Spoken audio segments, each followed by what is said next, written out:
Welcome to Berkshire Guitar Amplifier Repairs. Stuart Smith with you as always in Reading, England.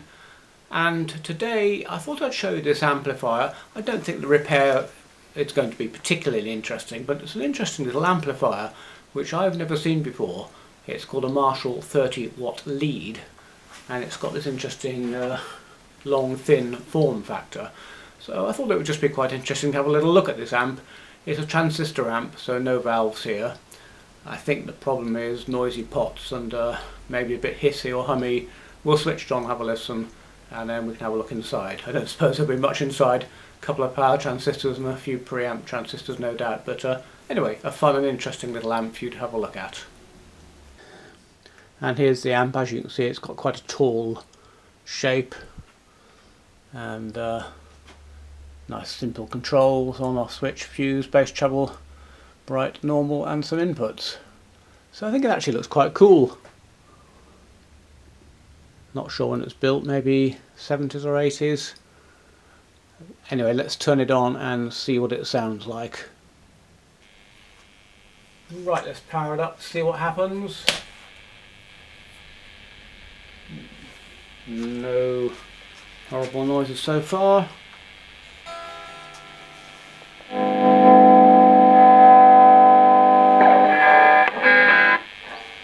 Works okay. Pots are terrible. At least the bright pot is. It's even got dead spots on it, that, so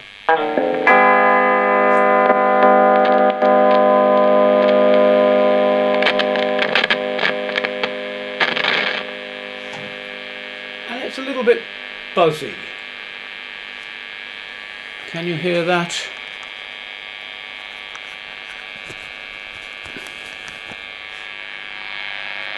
Bring the microphone a bit closer. It's got a sort of bit of a nasty mains hum buzz. May or may not be able to do something about that. I'll try taking it off the bench and putting it on the floor away from the fluorescent lights. See if it's any better there.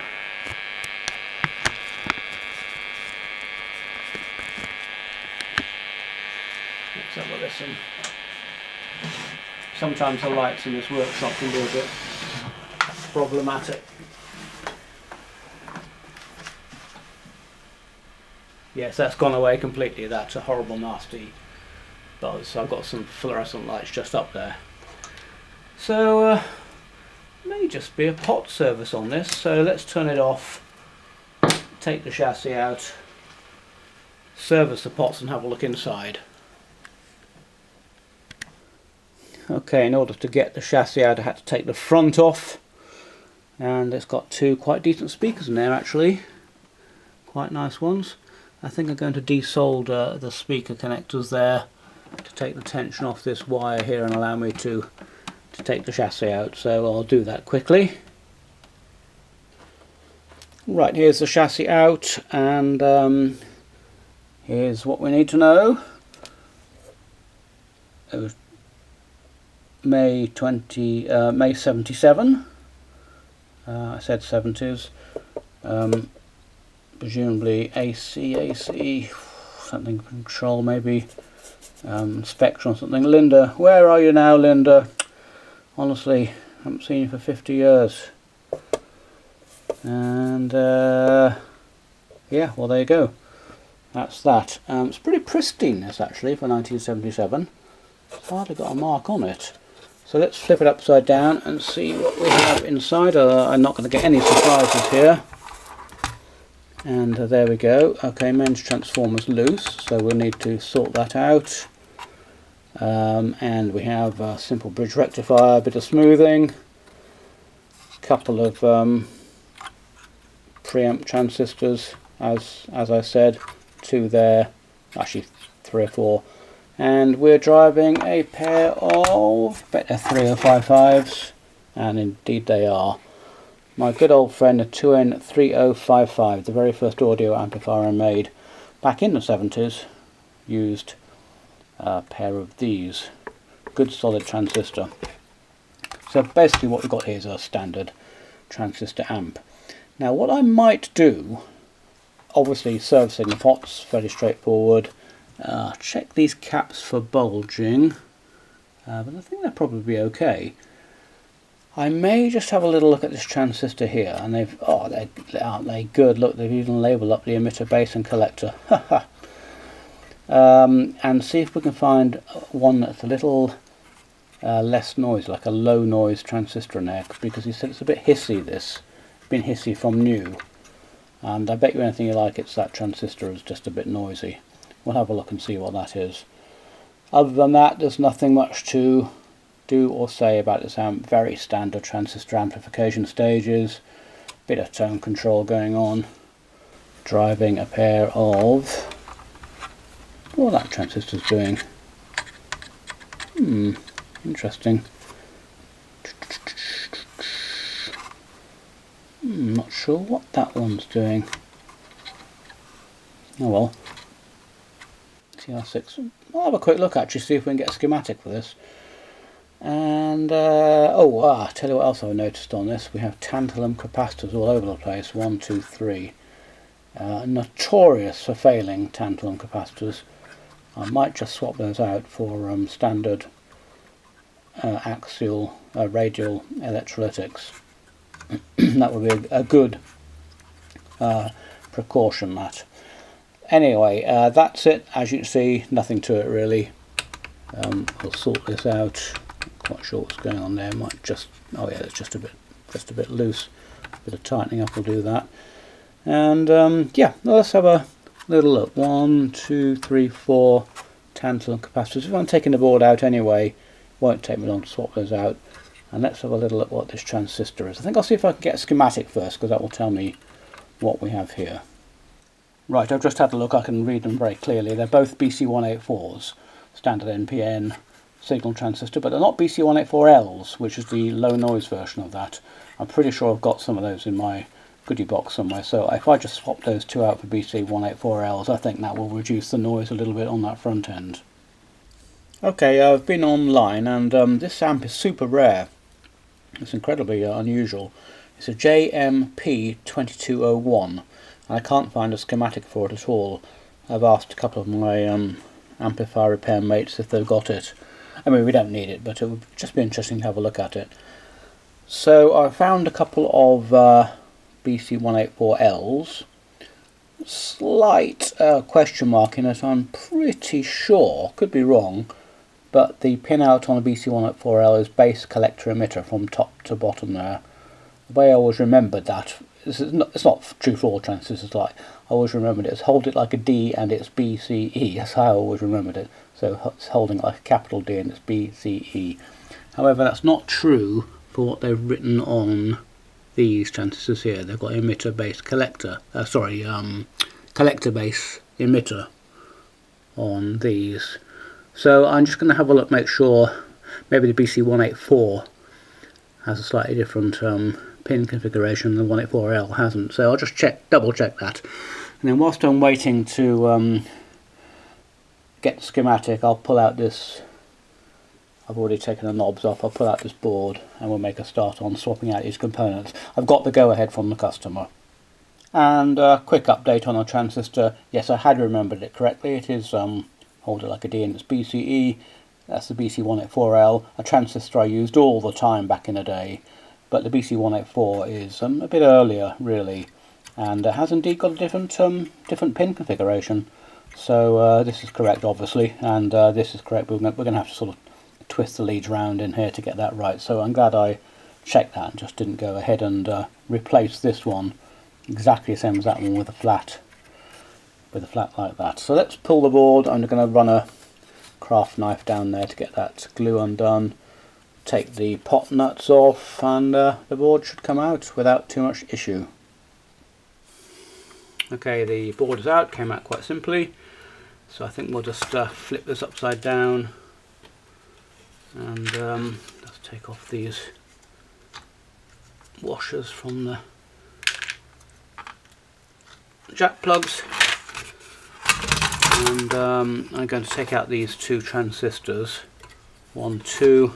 I'm sure these are the ones doing the inputs. I mean, you can almost see the input go straight to this transistor. And where's the other one?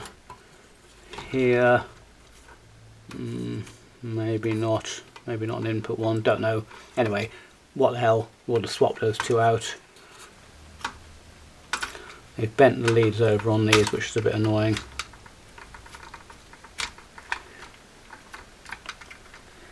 I just warm them up and then try and get the soldering iron underneath there and just lift the lead.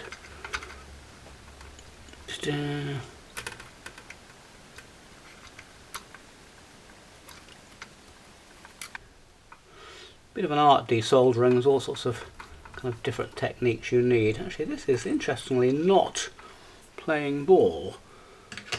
So let me just show you what I would do in these circumstances. I've got some flux somewhere. I just can't immediately put my hands on it. I'm just going to use some of this flux. It's a bit sort of horrible and gunky, which is why I don't use it very often, but anyway, it's flux. I mean, you know, I could hammer away at that and it would come out, but I just want to show you guys as much as I can, really. And then the other thing I would do would be to just use my heat gun here to just warm up that area, which saves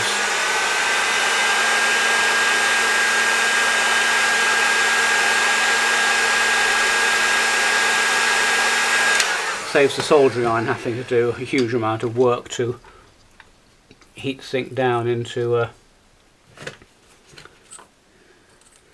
all these traces. So let's see if this will now come off with a bit of solder braid, which it should do.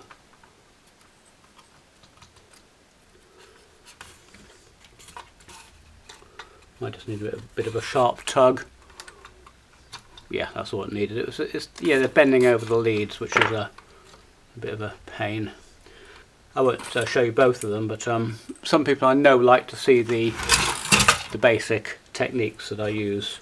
Other people just like to virtually see the solution and do it themselves. So we'll just clean this up so that we've got good holes. So let's now take our new transistor. We have to be a little bit careful here because it's BCE, so I'll just remember that. Let's have a look. So it's from top to bottom BCE, and in this case though the base is here, so it's B C E. Okay, let's turn the camera off for 5 minutes to get that transistor in there. There's a so-and-so actually. I don't know why. Just take 10 seconds that. But anyway, it's in. It just shows you that yeah, not straightforward sometimes. So we can now solder that. Where is it? It is here.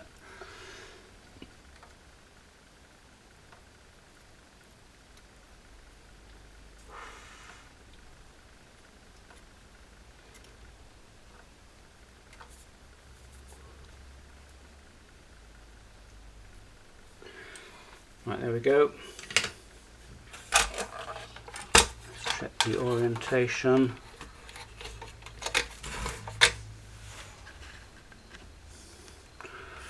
So I make it base on the left, collector on the top, and emitter down here, and that is what they say on their legend too. Good. Right, well, so and so that. I will now, no point in watching me do exactly the same again. I'll now do that transistor, and with a bit of luck that might go in a bit more easily. I thought I'd show you quickly what I was looking for, which was my tube of decent flux. So this is Amtech flux. If you're interested, tacky paste flux, halogen free, Just go into Amtech look, search Ramtech flux. This happens to be NC559 ASM, I don't know. Anyway, this is a decent flux, so let's put a little bit of flux on there. And then again, I think we will see how we get on with just the soldering iron. Another thing you can do is just to cut the transistor out with a pair of side cutters, but then of course you've got the issue of fiddling around and trying to get the bits out. I'm just warming each up sequentially whilst pulling on the transistor. It doesn't want to come. Oh, these are in tight.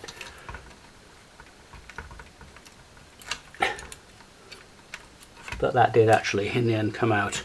So the flux made a big difference. If you're interested in repairs, I can recommend a channel called North Ridge Fix, N-O-R-F, North as in North, South, East, West, Ridge Fix.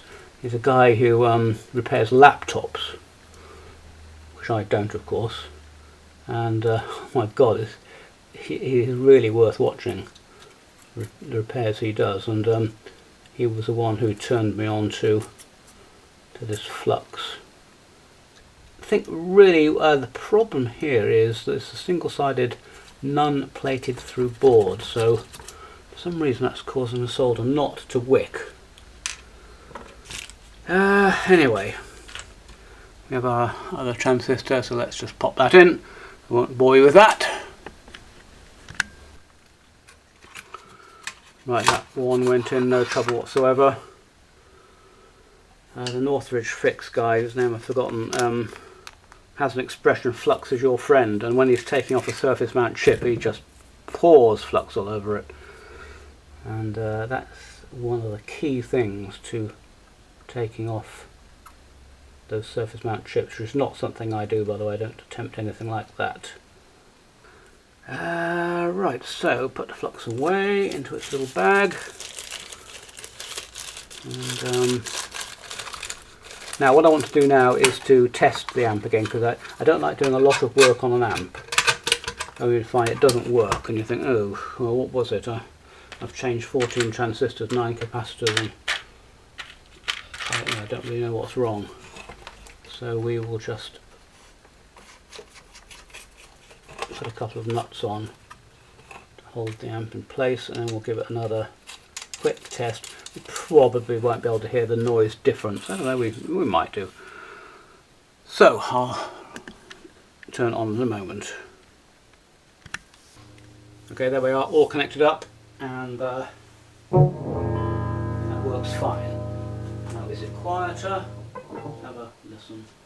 You know what, I would say it was. I would say there was, let's turn up the volumes.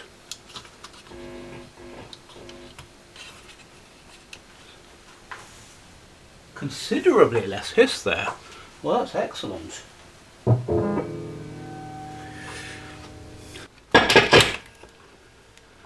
That's interesting noise. Yeah, I don't like this mains plug very much. It's got all white stuff all over it, and the pins are all oxidized. Horrible. Well, I'll tell you what, why don't we make our next job just have a little look-see about what's going on inside here. I might treat it to a new plug. This is looking grotty actually. Have a look what's going on in here. Oh, 3 amp fuse, a miracle. Not a super safety issue, but you can see the live is got a little cut in it. Doesn't actually matter safety wise. I think, do you know what, I'm just going to put a new plug on that. That's pretty horrible, that. I've got plenty of plugs. So I'll pop a new one on and then come back to you. Now, putting on a 13 amp plug top is not a trivial job. It's actually one of the more difficult jobs you can do actually. So the way I do it, and everyone's going to be shouting at the screen, but anyway, the way I do it, I use a knife, and I go around and pretty much score the outer you might be thinking, oh, you know, you're going to nick the inners, but you see what I'm doing here? I'm actually breaking. You see this bit here? Let me show you to demonstrate on this very small bit. I'm just going about halfway through. I'm using the breakage of the breaking the plastic rather than cutting through to the inner. So I haven't nicked any of the inners there. And of course, I've been doing it for 60 years, so you know, I don't make that mess. And then sort of lay it on there, and then get these sort of roughly the right length look. I normally do that. Leave the earth wire long. Oh, come on. And this one here, about there. I clip it off to give it like a double folded over length inside. But then again, I could use wire strippers, but I just use I'm kind of rotating just like that. Look, simple as that, really. This one I'll do a bit longer, and then bend it over. It's like that, just using my nails, really. Trust me, I'm not nicking any of the inner. I can feel it. It's like a surgeon, you know. I can just feel exactly how deep that knife is. But there, people have their different ways. They'll use wire strippers. I also find it's quite hard to get wire strippers on a little short length like this. You know, by the time you've you know, tried to get these on over that little tiny little length, it's not usually terribly successful. Go, twist them. I fold these over like that to give a bit more grip for the thing. And just very quickly, why do I find 13 amp fuses in plug tops when I take them apart? Because they come supplied with 13 amp fuse. That's the default fuse that a plug comes with. They obviously want the biggest amperage for the application, so very few people swap that out for the correct fuse, 3 amp or 5 amp, and that's because they don't know what the correct fuse is, or even what the fuse does, or anything at all about it, so they just leave the fuse in. You know, 13 amp fuse inside something that's only pulling 1 amp. So many things these days have moulded plug tops these days anyway, so putting on a plug is getting rarer and rarer, really. Anyway, I'll pop that on and I'll come back to you. Okay, there you go. I've done that. I've replaced 4 capacitors, taking out these tantalums. Again, they were so and so to get out. Don't know what it is about this board. Tantalum capacitors do not last, and this is from the 1970s, so I'm surprised these haven't all gone short circuit already. Definitely not a good component to have in anything, really. Right, so we can put this back together now, and again we'll give it another quick test. I've got to do the pots, so I might do that whilst I've got the board out like this. Might make it a bit easier to get the spray in there. So I'll do the pots and then I'll put this back together. Okay, there's the new plug, by the way. I forgot to show you that, so we'll just give it a quick test again. And yeah, that's working okay after we've changed those capacitors. Just want to make sure that's all working. Right, so now we can put it all back together. I'll put a little bit of hot melt glue along there just to anchor that in, and we can put it back together, and that's job done. Fun little amp, I think, don't you think? Just to let you know, I've taken an executive decision not to change the 2 main filter caps here. They look fine, and you know, where do you stop? So I could change those. Well, if I'm going to change those, why don't I change this, etc. And the amp's working, it's all fine. It's not gig critical. If eventually they go, it's a cheap job to change them, so I'm not going to run up a huge bill for the customer, and we'll leave it like that. It's all working fine. Just in case you were wondering why I didn't change all the electrolytics. The tantalum ones definitely need doing though.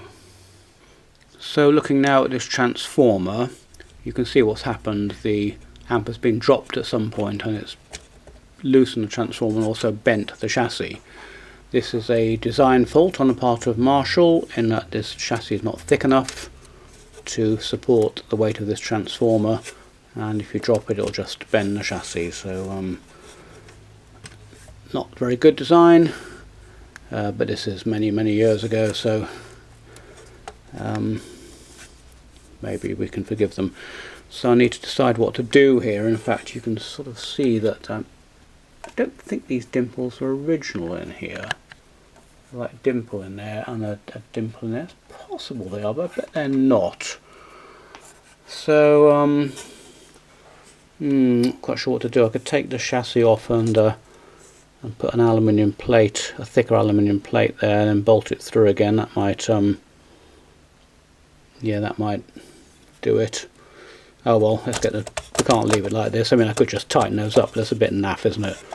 Let's see if we can get it a little bit straighter at least. Okay, I've made up this aluminium plate, quite thick look, fairly chunky, about twice as thick as the chassis, and I'm going to just bolt that, use that as a kind of a strengthening plate underneath. It probably won't be perfect just because the chassis is so flimsy, but it'll be a little bit better than it is. So let's bolt that back on and see how we get on. Okay, as you can see, that's a lot better. I've got the plate in, got it bolted down. There's another problem in that the material of this transformer bracket is just too thin, so the transformer can actually, no matter how you bolt it down, can just bend. Again, just poor design, cheap materials, not fit for purpose basically. There you go, and you can see what I've done there. Just put that plate on. Anyway, it's a lot better. I suppose, you know, we could, it's fine in normal use, but if it gets dropped or anything, actually it's good enough. It's just not very well designed. So there we go, that's that done, and I think we're ready to put the chassis back into the case. Apparently some of these were signed by Jim Marshall himself, and the customer asked me to have a look, but unfortunately I don't think this is one of them. I can't see any sign of any kind of signature anywhere, so alas. Okay, well there you go, that's the Marshall 30-watt lead, an unusual little amplifier. I really enjoyed working on it. I think it probably took me back to my early electronics days back in the 70s. And it's yeah, quite rare. Couldn't find very much about it, couldn't find a schematic. Quite an unusual, rare amp. I mean, it's so